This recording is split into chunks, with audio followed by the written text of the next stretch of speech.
All right, back in the basement of Drake Law Library.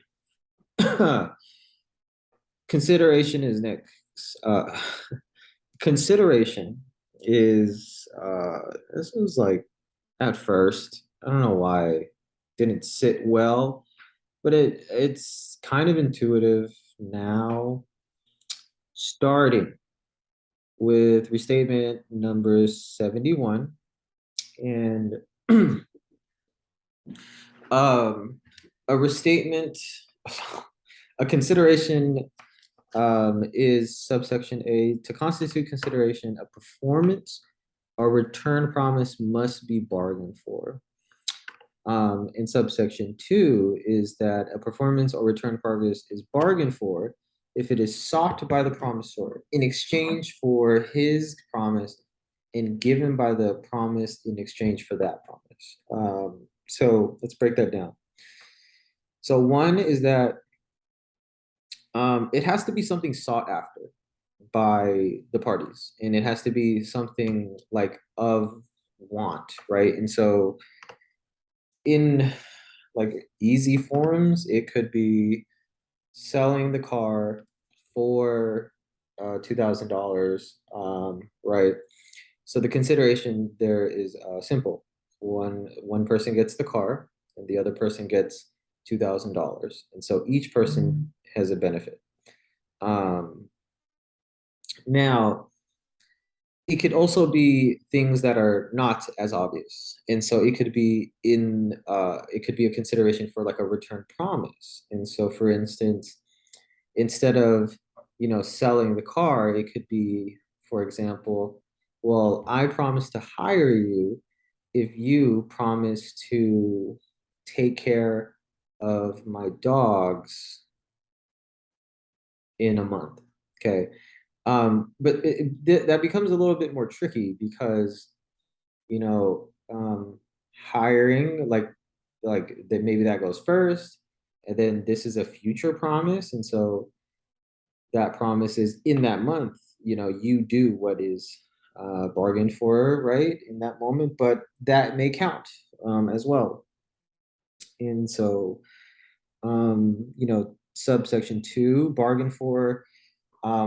The only real requirement of this is that um, it's sought for. One of the parties wanted this thing, and the other party wanted the other thing. I've only been talking about things that are like additive, but it can also be like a forbearance of something too. And so, for example, I promise to hire you in a month if you stop drinking. If you stop drinking, and so, you having this detriment to yourself that, I'm going to relinquish this right I have to drink in exchange for a job. Okay. Section 79, the language of this is if the requirement of consideration is met, then no additional requirements of a gain, advantage, benefit to promisor, or loss, disadvantage, or detriment to the promise. There doesn't need to be an equivalence of the values exchanged, or there doesn't need to be like equal burdens on each per or a mutuality of obligation. So in other words, Section 79 is essentially just saying it doesn't matter what the value of consideration is.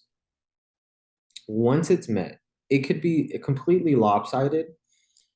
For instance, maybe say I, promise to take care of your dogs if you give me your house, right? I mean, we would kind of look at that and go, whoa, that is like seems unfair, but if that might be kind of a bad example, but right, once you have a benefit or detriment, some kind of thing that is software in bargaining, that's it. You don't need to go any further than that. You don't need to assess, you don't need to do um, you don't need to say, well, you did more work than I did, right? um, Language of B is kind of the big one because there is an exception to this in which courts have said that, well, we don't normally look at the value of it in exchange unless it's so egregious as to shock the conscious. And so, in other words, if the exchange or the consideration is, I will give you $1, right, for you to promise me that I'll play in the NBA. It's just like it would never happen, right? And so at that point, courts would look at it and say, this is not consideration, so it's not enforceable. 76 consideration language here. To constitute consideration, a performance or return promise must be bargained for. Okay. A performance or return promise is bargained for if it's sought by the promisor in exchange for his promise and is given by the promisee in exchange for that promise. And then 3, the performance may consist of, right? And so this kind of, I'll just kind of go through my language here because I think this kind of sums it up. But 1, right, performance or return promises bargained for, what is being sought for. Has to be in exchange. And so they don't necessarily have to induce each other. I think I had believed that before. But, one promise does not necessarily need to prompt the other one to be done for the other person. Like it could be a little bit more independent, I guess, and that's fine. But it has to be in exchange, like this for that. This kind of alluded to before, but it could be a non-promise. It could just be an act. Do X for this for me. It could be to withhold or stop somebody from doing something. So stop smoking, right? Or it could be a creation, a modification, or a destruction of a legal relationship. And so it could be, if I'll give you this house if you I promise not to see your daughter for the rest of your life. I suppose that would count. Section 75, exchange of promise for promise. Language here says a promise bargained for is consideration if, but only if, the promise performance would be a consideration. So you can trade something, you can exchange something for a promise, right? And so it's like, I'll give you this car if you promise that in a year you'll hire me or something, right? If like the performance in that case would be to be actually hired, right? And so part of the promise needs to be within the promise needs to have some kind of performance or object of consideration. 77 is illusory or alternative promises. And so a promise or apparent promise is not consideration if by the terms the promisor or purported promisor reserves the choice of the alternative performance, unless 1, each of the alternative performances would have been consideration if it alone had been bargained for, or 2, one of the alternative performances would have been consideration, and there is or appears to other parties to be substantial possibility that before the promise exercises, the choice events may eliminate the alternatives, which will not have been consideration. This is like, I'm just going to read you my understanding of this. And so, in other words, a promise that gives a promisor options of performance is not consideration. So maybe the promise is you could do A, B, or C, right? You could dance, you can sing, or you can do theater, right? That is not an option unless one of these two.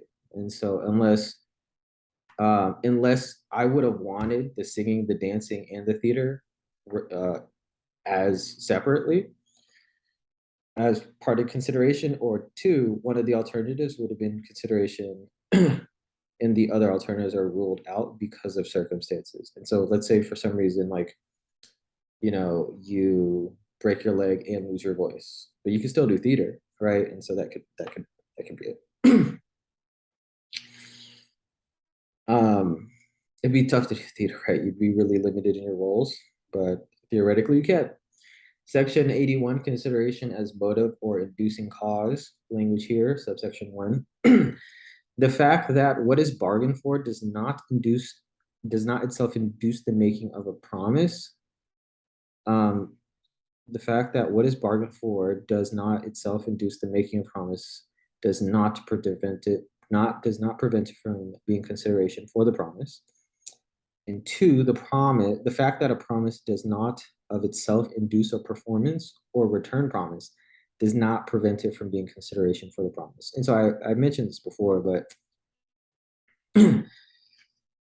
one promise inducing the other thing. And so, for example, $2,000 for the car, I give you 2,000, therefore you give me the car. That's like inducing each other, right? But it could be a little bit more loose, in which it's like, you know, um, I can't even think of an example, but what I'm saying is a bargain for a thing, inducing it is not required. And so maybe, I don't know. I really can't think of one, but hopefully you get what I'm saying here. And 2, also a promise inducing return performances of a promise is not required either.